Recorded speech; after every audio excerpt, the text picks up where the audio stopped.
Hello, listeners. Thanks for tuning into the Eagles Talent Podcast. Today, I am here with entrepreneur and keynote speaker Gabe Zickerman. Gabe, thanks for sitting down with me. Hello. Let's just start with you. So, in the past, you've created some very successful tech-based startups. How can entrepreneurs such as yourself stay up to date and relevant in such an ever-changing industry?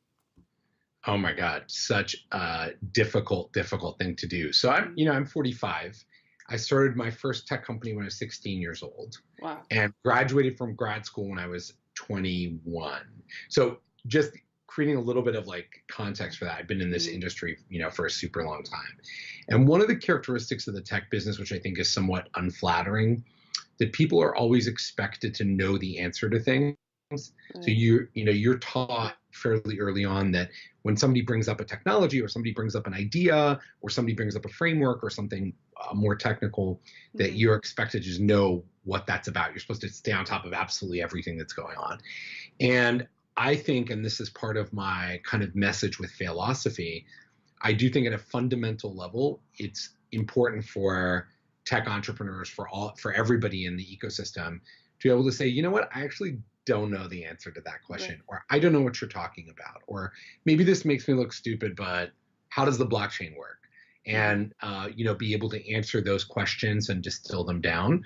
And I will say, to kind of tie it back to being a keynote speaker in particular, I do think it takes a very special skill to be able to simplify, to digest, and to distill the essence of big, meaty technical questions like, what is the future of banking? How do we, change the world of work? These are the big things that you kind of have to deal with.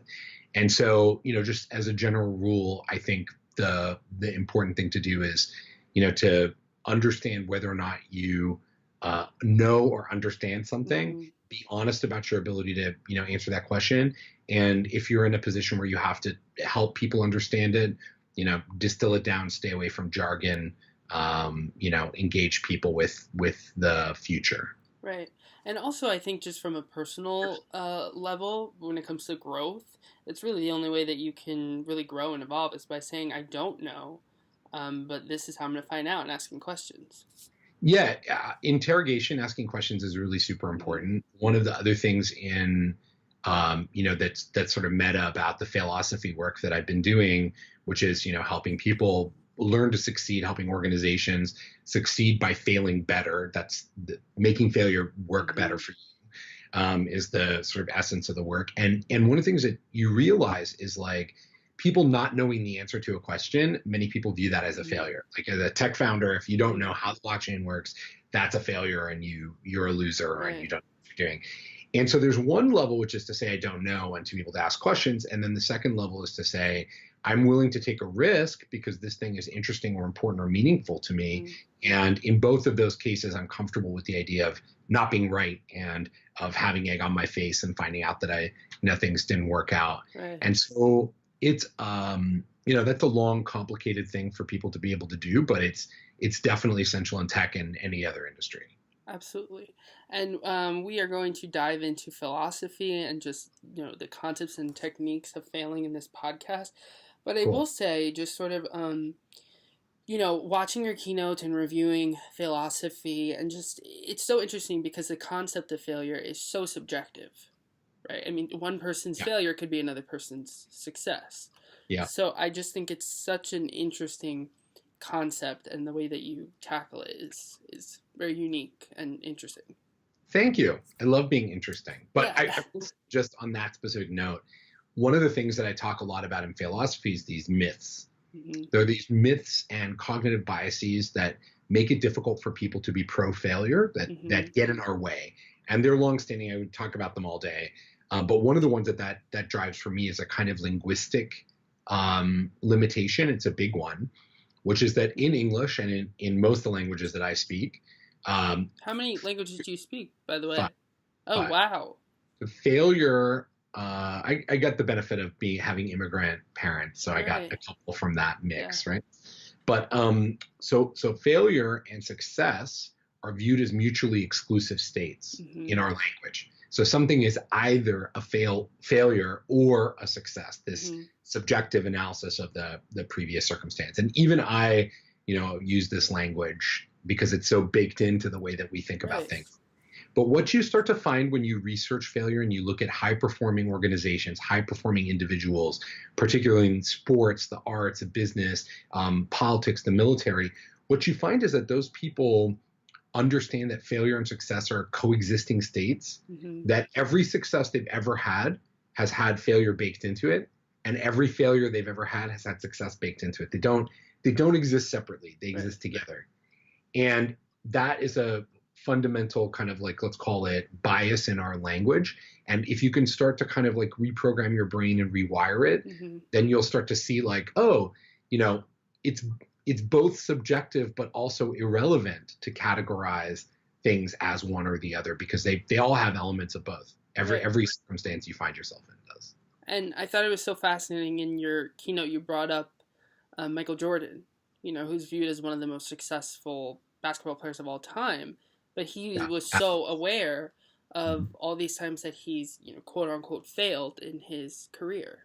Yeah, he had his failure stats on top of mind, so he can tell you about his successes and he can tell you about his failures with equal clarity and acuity. Hmm. The big thing that Michael Jordan, the big observation from Michael Jordan, which is very important, is this idea that normally when we talk about what is the path to being successful, how does failure relate to success? Normally, the way famous people tend to tell you about it is they say, well, I took risks, I failed, then I got back up again. So Hmm. I'm resilient, I have grit, right? Those are the words to describe that. I failed, I got knocked down, I picked myself back up, and therefore I was successful. And they identify that resilience or grit as the actual reason why they were successful. So it wasn't the Hmm. failure, it was their response to failure. And Michael Jordan views it completely differently. So when he talks about failure, he talks about them as being um, intimately related to each other. He says, I succeed because I fail, Right. not I succeed in spite of my failures, not I succeed in response to my failures. I succeed literally because I fail. Because in sport, it's very clear that you have to like fall on your ass on the ice if you're going to learn how to skate. Right. And in business, we tend to think of those things as being catastrophes, either personally, like in your own career, like, oh Hmm. no, I messed up this product, or organizationally, like, oh no, we messed up this product. Those things are viewed as like catastrophes where everyone needs to be fired and, go live with a scarlet letter and go live under a rock. Right. Um, you Disappear. know, but in sport, that's not the case at all. Hmm. And so I think it's part of what I try to do with philosophy is bring in these like kind of interesting lessons, these interesting examples from all these different domains to help inform what I think is truly the greatest roadblock to the potential of individuals and organizations, which is their fear of failure. Right. In your keynotes, you've mentioned that risk taking plays a big role in business ventures, as you've just mentioned. When trying to move up in any industry, how does one know when they should take a risk versus when they should maybe play it safe? Well, I have a kind of I have something of an uncompromising view of this particular situation. Hmm. So I think in every possible way, if you're not currently on the precipice of a failure, if you're not currently looking a failure right in the mouth Hmm. and trying to figure out whether or not it's going to eat you, um, if that's not currently where you're at, you're probably not pushing yourself hard enough. And so then the question, you're not living to your full potential Wow. because the only way to live to your full potential is to push yourself beyond the things that you're actually like really super good and that are super easy Right. for you to do. So I think more importantly for folks, especially for personal career things, but also organizations, you need to ask the question like, if you're not pushing yourself, if that's the situation you find yourself in, is this really what you should be spending your time doing? Hmm. Are you doing something that really matters to you? And are you able to see yourself as the actor that brings the results to your particular drama, that brings your drama to a conclusion? Hmm. So you have to care enough about the thing. You've got to believe that the thing is important, and you've got to believe that it's worth taking risks. Anything worth doing is worth taking risks for, and everything Right. else just it's just you're filling time in your Hmm. in your So really, playing it safe is kind of, not playing the game at all, sort of. For sure. I mean, I can tell you, from the perspective of kind of public speaking. So I've been public speaking for a really long time. It's been a skill that I, strive to develop. And, Hmm. one of the biggest challenges for being a public speaker is the context shift. So you're asked to come in and talk to bankers one day and the nuclear industry the next day, and then, a group of millennial software engineers, and then Broadway people. And so that forms a kind of big part of the challenge. But also, you have to be able to kind of push yourself in the overarching discipline. So one thing that I've gotten really into doing is going and telling stories at storytelling events like the Moth. Hmm. That skill and discipline is very different from the skill and discipline that I do. It's incredibly scary. Hmm. It's way, way scarier for me to get up at the Moth in front of 50 people and tell a story of personal importance to myself, Hmm. because you can't have notes, there's no slides, Right. it's just like a story you tell. To get up there and tell that story, is much more intimidating to me than getting up in front of a room of 5,000 people, professionals in an industry that is not my industry, and telling them about the future of technology or how to improve their organizational behavior. Right. This is much scarier. That's my personal journey. For Hmm. other people, the exact reverse is true. But Right. my personal journey, this is harder to do. It's harder to be vulnerable and speak from the heart and talk about my own experiences and, all this kind of stuff. And, I push myself. I do that not because there's money in it. I don't do it because I want to have a career as a storyteller. I do it because it's interesting to me, it's challenging, and it brings benefit back to the work that I do otherwise. And, I think everyone should have a challenging professional hobby, so something that advances your career, Right. professional challenges and personal challenges. A passion project of sorts. Everything you do should be a passion. I know this Sure. sounds so silly, but in all domains of your life, in all spheres of your life, it should be a passion project. This Absolutely. is one thing that people who have children. This is one thing where people who have children have a small advantage, framework advantage around this, Hmm. because not for all parents, but for many parents, that is the great challenge of their lifetime. Like they're, Hmm. raising their children, having these young people be molded and achieve all the things that they want. This is the great challenge of their lifetime. And so parents are often forced to learn, how to make, the whole thing about like, do I feel confident enough to have this kid in the first place? Right. But I feel like that experience, that cycle of pursuing your passions and adapting to failure, you can get to that from every discipline and every domain in your life, personal and Hmm. professional, and you should. So, I have to ask regarding the storytelling experiences that you've had. Have you Yeah. seen that pushing yourself sort of out of your comfort zone, maybe? Um, have you seen the direct rewards, benefits sort of trickle down into your public speaking? Oh, for sure. I mean, I think storytelling is always an essential part of the journey of anything. Frankly, like if you saw the Game of Thrones finale, the big kind of emotional resolution of the Hmm. show was about storytelling, Right. actually, and kind of a plea for better storytelling and the importance of storytelling as a means of moving a society forward. And so I thought that was very important because I think being able to tell great stories is Hmm. crucial. One of the things as a public speaker that you often run into, especially if you start from a technical discipline like I did, Hmm. you typically start your career as an expert in a particular subject. So when you're called up on stage to talk about something, you're the expert. The people in the room want to learn from you, and so you have that kind of teacher's advantage. That often makes it very difficult to be vulnerable. Hmm. And so we see this increasing kind of drumbeat of speakers where vulnerability is a core kind of element of their practice. And I think that is the thing that I have been practicing. And the philosophy conversation is very personal. I start by talking about the biggest failure of my life, the worst day of my life, which was the trigger for all of these things happening. So it's Right. I think those things are related. I think they're very important. Yeah, I will say that before we get into that, I think that that is part of what makes your speeches, your keynotes so engaging is that level of vulnerability that you do open up, for example, the philosophy one with your June 4th experience. And so Mhm. I think that's really what makes you such an engaging speaker. Thank Um, you. so you've mentioned it, let's discuss it. You've stated before and in the keynote that June 4th, 2018 was one of the worst days of your life when Apple released its screen time feature. Yeah. So I have to ask, how did this affect your business? And also, what was maybe the biggest takeaway you received from this?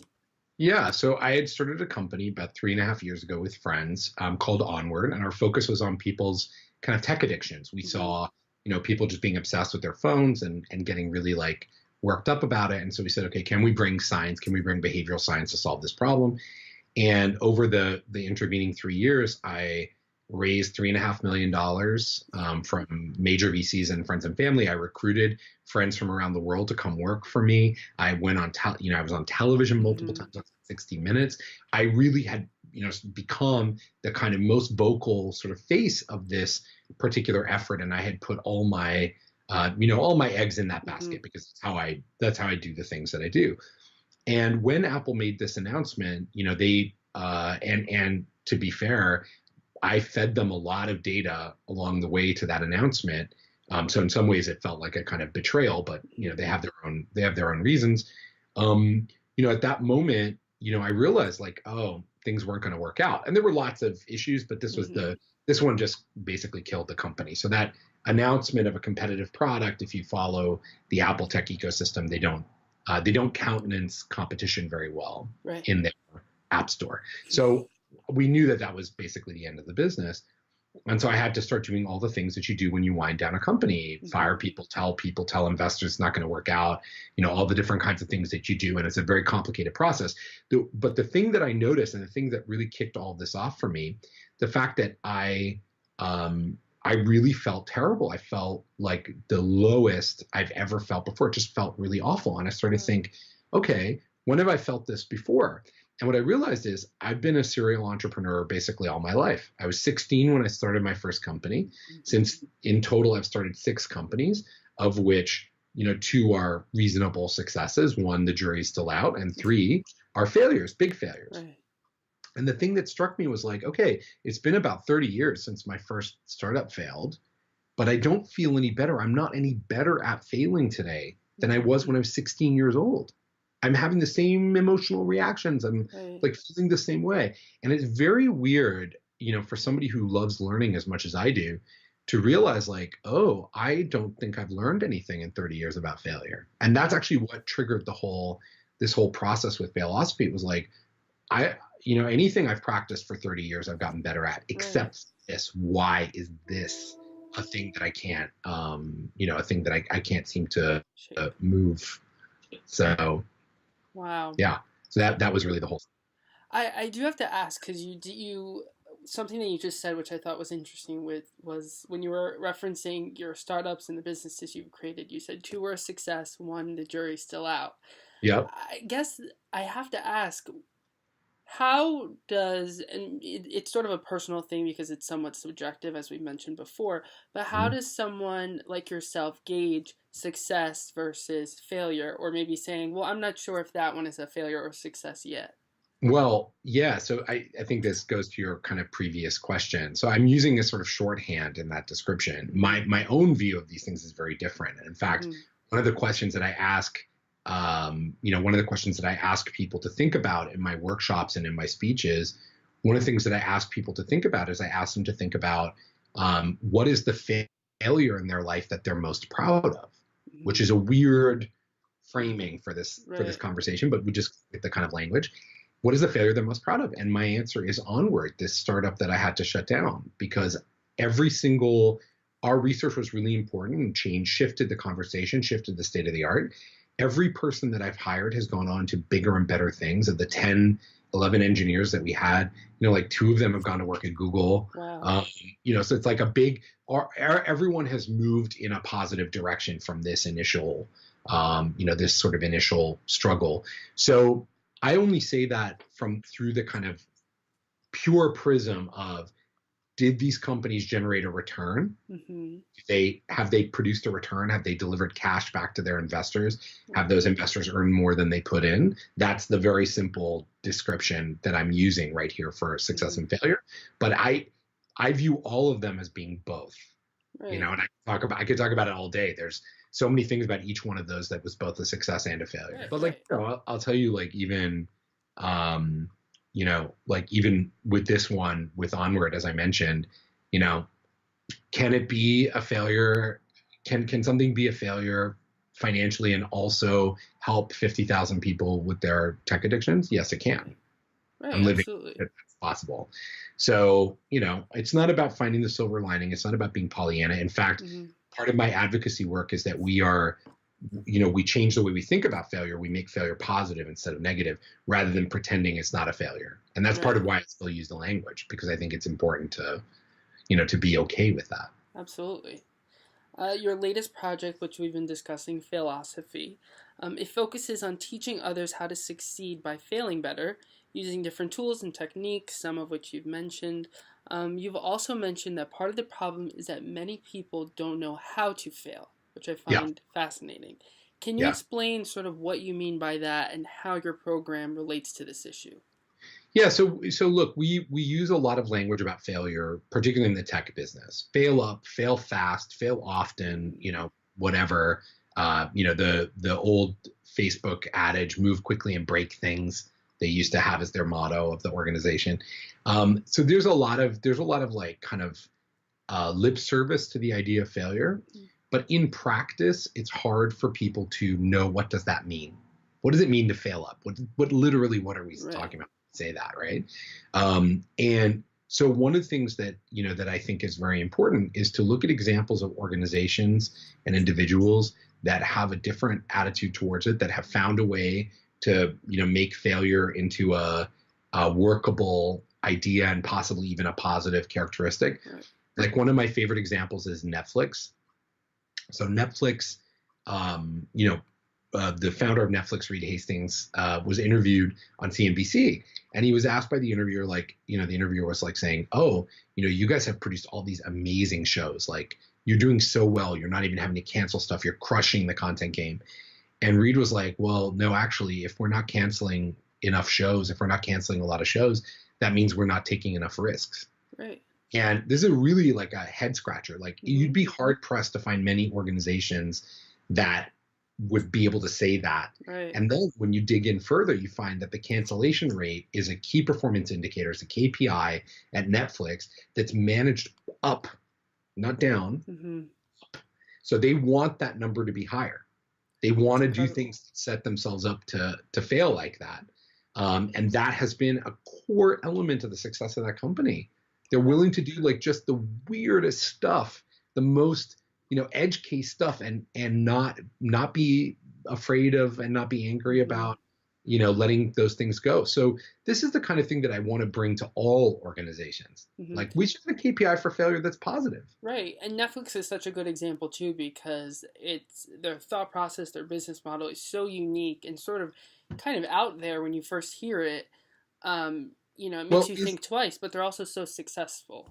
is it out there though? I mean, look, at the core, Netflix is a company that creates content. So Mm-hmm. that particular conversation about creating content, which for all media businesses is the case, but also now for all businesses, because Mm-hmm. content is a big chunk of the way that you market your organization. So banks, have to create a lot of content, and Right. you can look at content and products as interchangeable. So what Netflix does is very similar to what a conglomerate does with new consumer products like at Procter and Gamble. So Mm-hmm. I think the fundamental there is like, you take a step back and you say, okay, we put money and people and time at risk to try to generate a return for our investors. That's our core business. So now, what do we expect the correct framework for that, for the outcome is? And this brings me, by the way, to another thing which I am really passionate about, which is teaching organizations, individuals, about portfolio theory, which is an important concept from venture capital. It's one of the key hacks for why venture capitalists are so successful, Mm-hmm. and something that everybody should apply to their own career and to their company, which is the idea that in a given set of options, so venture capitalists take money and they invest it in startups. Of 10 startups, venture capitalists expect to return no money from 8 of them. So 8 of the 10 startups will Right. not return the money that was put in, okay, to the fund. That's interesting. 2 of the startups, however, will return so much more than the other 8 that they'll propel profits and move the industry forward. And what venture capitalists try to do is rather than trying to get to a 90% success rate, they'd all love to have that, but they know that that's not realistic. What they try to do is at the margins, move that, 2 out of 10 number by a small percentage every time they invest. By learning and looking at what they've done, they often call it pattern matching. So they try to analyze their previous failures and figure out why they got there and not repeat that. And so they're just looking for 1 to 2% improvement in the outcome of their investment. They're not looking to have no failures, actually still need to have failures. We should apply that to our own careers. We need to view our career as a portfolio of jobs, not just one job at a time. And companies need to start viewing the projects, whether those are atomized projects or large scale projects, as part of our portfolio. Not everything is going to work. Not everything will work. But on the whole, are you taking the appropriate risks? Are you getting 2 of the 10 to work? And if you're not getting 2 of the 10 to work, then it's a different conversation. So you've really touched on this, but again, I'm still going to ask, how can embracing failure ultimately lead to both professional, you really mentioned, but also personal success? You touched on the personal aspect a bit, but can you go sort of deeper into that?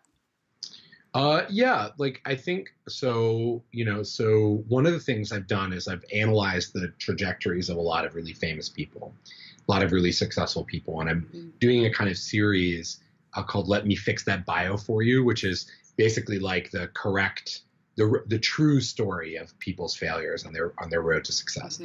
And so one of the things that I've observed that's a pattern about the majority of the most successful people is that their careers tend to follow a particular trajectory. And that trajectory is that they discover the thing that they are passionate about. They do a first project from a naive place, and that project fails. So the first thing that they do from that passion is a failure. Then they lick their wounds, they learn something else, they come back and do another project, and now that project starts to get some traction. And then as their career progresses through, as their work progresses, they're taking increasing risks. Their risk appetite gets larger and larger every time they do it because they're pushing themselves forward, okay? So there's multiple things to unpack there. The first thing is, if you have nothing but early success, and I could tell you plenty of stories about this from friends of mine, if your first at bat is a home run with the bases loaded, you are going to be very, very, first of all, you should not teach anyone a class on how to bat in baseball. You should not be the teacher. That you are not the case study. Second of all, I promise you there's going to be a crashing back to earth. And when that happens, it's not good. And so organizations, they want these people, but that's actually counterproductive because that's not when you do the best learning. So the people who fail early, who fail often, who understand the relationship between risk and reward are the ones who seem to generate the most benefit. And the same thing is true of companies. This is why we have this, part of the reason why we have this innovation gap between startups, between large-scale businesses. Large-scale companies tend to view innovation as risk that must be managed. So it's like, we need to do something, but we need to do it in a cautious and careful way, and make sure we don't overstep our bounds. And so often they're not very innovative. And small companies, they have to be innovative in order to get anywhere at all. And so they're taking a bigger swing relative to the thing that they're actually doing. But I believe that organizations of all sizes can be more innovative if they can conquer their fear of failure. And as I've been talking to companies, industry associations working on the Failosophy project, I have found, there's a lot of people inside very diverse organizations who are like, oh yeah, this is a real problem that we have, and needs to be addressed. And have you found that, through your observations and all your research, have you found that sort of that model that you presented right now is sort of like a constant between most successful people? It's not consistent across all people to say that you'll follow this particular pattern, because of course there's always the exception, right? Like Mark Zuckerberg, whose first ever job, right, was founding Facebook. And so if you look at it through that prism, if you say, one of the things that I want to say is, I don't ever want anybody to say, how can I be like Mark Zuckerberg? Right. Because if you understood the reality of the process of innovating, of getting to that kind of outcome, you would realize that his story is so rare it proves the rule. Proves the rule. So what I want you to do is I want you to like look at the story of Walt Disney. I'll just give you an example. So Walt Disney, we all know him, right? Really big creative guy. He died in 1966, a billionaire in today's dollars. Okay, so he was a very wealthy, very successful man, at the time. So things that are not in Walt Disney's bio, I'll tell you, but are important for you to know as you think about your career. His first animation studio went bankrupt. He had to borrow $50 from his brother Roy and move to Los Angeles penniless. Wow. He started a second animation studio. This animation studio created an early character that was quite popular called Oswald the Lucky Rabbit. Right. But because Walt wrote a bad contract with Paramount Pictures, they stole the character from him when they saw the character was working, and he once again was bankrupt. Mm-hmm. Mickey Mouse was rejected multiple times by major studios before being picked up. Pinocchio, Pollyanna, and Fantasia, all three movies, lost more money than any other films had lost at that point in history. Each one of them almost made the company bankrupt. And in 1955, at the opening of Disneyland, in the run-up to opening Disneyland, Disney's idea of a theme park was so controversial that the Walt Disney Corporation pushed him out of the board of directors, forcing him to like mortgage his life insurance policy. They wanted nothing to do with Disneyland. Wow. Nothing. They thought it was a crazy idea. And the opening was so terrible that still to this day, internally in the Disney Corporation, the first day of operations of Disneyland is called Black Sunday. That's everyone inside the company knows it. It's called Black Sunday. They know what they're talking about. So there are a string of things that Walt Disney did that were at the time almost catastrophic, Mm-hmm. like really terrible things, that have occurred in his career. We look back on it, we don't talk about any of those things. Like Fantasia is considered a masterwork of American cinema. But at the time, it was like a complete catastrophe, like almost sunk the whole ship, And you can see video footage. I often share a clip from Walt Disney in my talks. You see this video footage of him being interviewed, how he viewed this. He was really conflicted about it.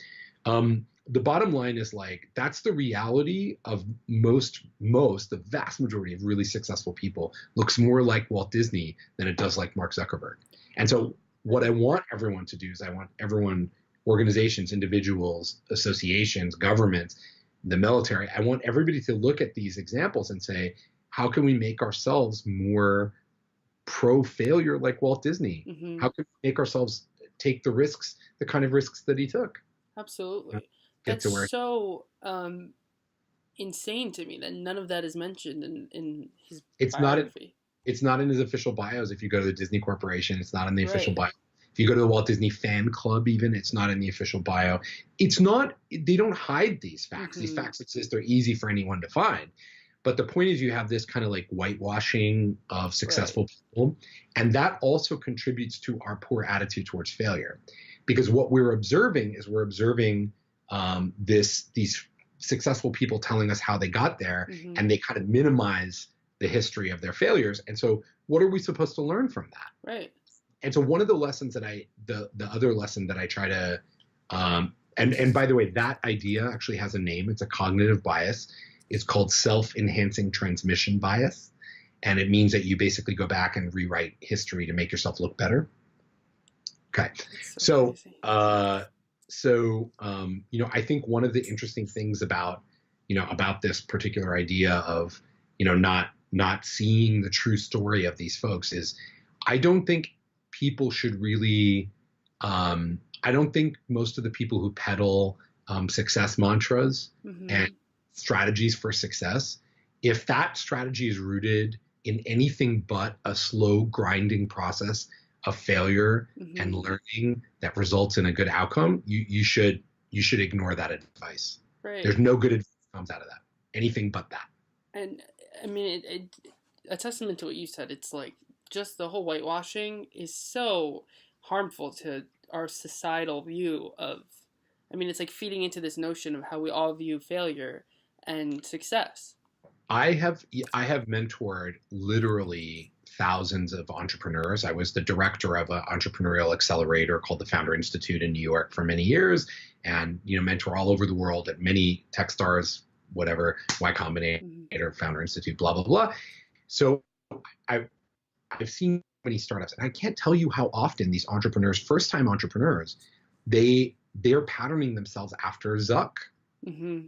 They're patterning themselves after Bill Gates. Oh And what they boy. really need to look at is Steve Jobs. Exactly. Steve, and not what he said about his history, because he wasn't super vulnerable, but what you actually can learn about Steve Jobs' history, Mm. which is there was some real big mistakes. I mean, really, really big mistakes. Right. Ultimately it all worked out, I guess, for the best, right? He died worth $10.2 billion. Right. But there were some big mistakes, including the treatment plan for his pancreatic cancer, which caused him to die young. Wow. A big mistake that he made. So blah, blah, blah. The point is, be more like Steve Jobs. Right. Be less like fake Steve Jobs. Yes. Be more like the Listeners, real that is Steve a Jobs. huge takeaway. I want to talk about another one of your speaking topics. You've mentioned already gamification. Yep. Tell me a little bit about that, sort of what the concept is as a whole. So gamification is the use of game concepts to engage people and change behavior. Mm-hmm. It's really a kind of behavioral design, if you want to think about it that way. So it's how do we design products, services, experiences, workflows, blah, blah, blah, so that they use the best techniques from behavior change to get the desired outcome from our customers, from our employees, from the world in general. So that, I wrote my first book on that topic almost 10 years ago now. It was sort of the definitive early book on it. And then I wrote a couple more, and I did a lot of speaking about it, a lot of consulting, ran a conference and an association around it.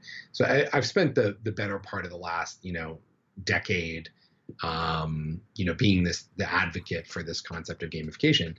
And I think at its core, it ties into the philosophy work very discreetly and cleanly for me, which is in a couple ways. First of all, following my passion, following my instinct, sticking my neck out there on an idea. Those were all the reasons why I was able to, help foster a gamification community around the world that's impacted all these people, and change the world, mostly for the better. So that, not entirely, but mostly. That was, fundamental, like, pro-risk attitude on my part, a desire to do the thing that I want to do. And I think the other piece of it is, demands on people's attention have increased so dramatically that it's very hard to get anybody to focus on anything. Like, we've been at this podcast for a while. Hopefully people are still listening because I'm brilliant and you ask good questions. But, many people haven't gotten to this point in the conversation. They've dropped off. Something else has come along and distracted them, gotten their attention or whatever. Behind all of that is gamification. So the mechanism that's really doing that to people is rooted in learning from game design. That's been brought into society writ large. And so I think there's an ethical conversation. Is it good? Is it bad? Setting that aside, it's a necessary thing to design for human behavior in everything that we do. And we can design for that, using game concepts. We can also design we can use game concepts to make people more pro-failure. They're not, they're kind of ideas that are tied together around helping people achieve their full potential, do the tasks that they need to do, make the world a better place. And so those are, that in that topic, I've spent a lot of time talking. And ultimately, because I've had so many tech startups and I've been in the industry for so long and I've touched so many different aspects of the tech industry, a big chunk of what I do is I talk about the future. I talk about, what does the future look like? Whether that's through the prism of how are people going to behave, or it's through the prism of like achieving your goals. Innovation, the future. Those are big themes and big topics for me. And in everything that I do, I'm rooted in the behavioral science. Behavioral science is where I start all of my thought processes about what's going on, what works and what doesn't work. Yeah. So I know gamification is somewhat of a, it's complex, and this may be a loaded question, but what is one simple way that a company can incorporate gamification into maybe their business strategy or their business model? So probably the number one way that most organizations want to incorporate gamification is customer loyalty management. So you have the most classic example of business gamification is a loyalty program. airline frequent flyer points or Mm-hmm. whatever.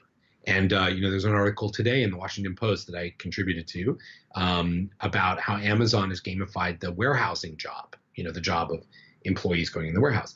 So these two threads, so one thread which is customer-focused gamification, mostly focused around loyalty, discovery, and so on, and employee-focused gamification, mostly focused around attention, quality of work, speed of work, so on and so forth.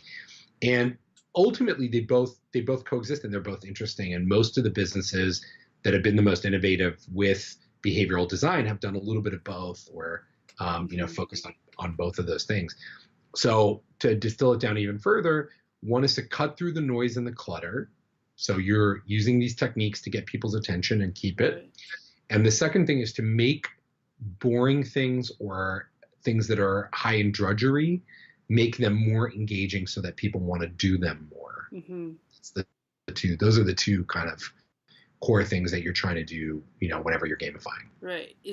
Have you found in, all your speeches and keynotes regarding gamification, is there one maybe aspect of it that you find people sort of the most resistant to? Yeah, I mean, these days there's not a ton of resistance to it because it's become such a part of the kind of business parlance. But I think where most people get caught up is really, and it's a valid conversation. It's about the ethics of, of gamification. Like, is it manipulation? Is it like kind of mind control and used for bad purposes? There's a lot of stuff there. And if you've ever, been a video game player, or dated someone who's a video game player, or had children who are video game players, you will see this kind of like obsessive behavior that video games are capable of kind of driving in people. Looks a lot like a casino, but for different people, right? So you notice that, any casual observer will notice that. And I think, fundamentally, that's the big part where people are asking questions, and they're good questions to ask. Is there an ethical way to gamify something? I think yes. So my last question. Yeah. What's next for Gabe Zickerman? Well, I really want to make the world a more pro-failure place. I'm caught up in this. I am energized around and caught up in this idea as I meet more people. I travel around the world, talking about philosophy a bunch now, and doing more of it. How many people I meet who genuinely need this work. They genuinely need an approach to rethinking their attitude towards failure. They need an honest, constructive conversation with themselves about what is important and how do they reach for those things that are important, and helping organizations actually do that same thing inside. I'd love to see every organization have an innovation. It's got to be an innovation process that works for them. So it's got to be appropriate in all cases. It's got to work for your industry and your economic context, but that looks and feels more like Netflix or Google or venture capitalist or pharmaceutical company, or Tata, which has a big failure party every year where they give out prizes to the biggest failures in the company. Amazing. There's all these different, organizations and individuals that have really found a way to break through their fear of failure, master that context, and deliver exceptional results. And so this is my passion project. I want to bring this to the whole world. Right. That's incredible.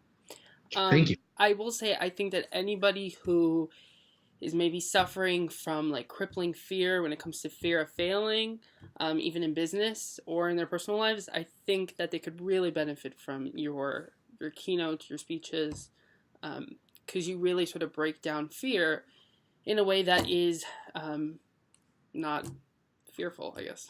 A non-fearful way of fear. No, right. Thank you for saying that. I do also want to point out one important distinction about that, which is a good kind of parting thought for you. I think everybody is predisposed to a fear of failure. I think it is evolutionary biology that we are afraid of failure. It is a natural state to be in. The people who don't have it generally are people who are neurodiverse in a way that they don't feel fear and they don't necessarily feel pain in the same way, or they are, don't have the same regard for how other people perceive them. Right. I think that's a different type of person. That's not the model that I'm advocating for. I actually am advocating for people who to accept and acknowledge that actual fear of failure and say that that's a real thing that lives in me. Doesn't matter how many successes I've had, doesn't matter how many audiences I've spoken to, and who I've been in front of, and how my ideas have influenced the world. I still am afraid of doing the wrong thing and sticking my neck out and ending up with X on my face and all those kinds of things. And if I am that way, then probably everybody is that way. Mm-hmm. And all of us could use a little bit of this philosophy. Right. Absolutely. That is a great note to end on. Gabe, thank you for sitting down to chat with me about philosophy and gamification. Listeners, be sure to check out Gabe Zirkerman's page on eaglestalent.com. Also on eaglestalentmanagement.com. Gabe is one of our amazing managed speakers. Gabe, thank you again. Thank you so much.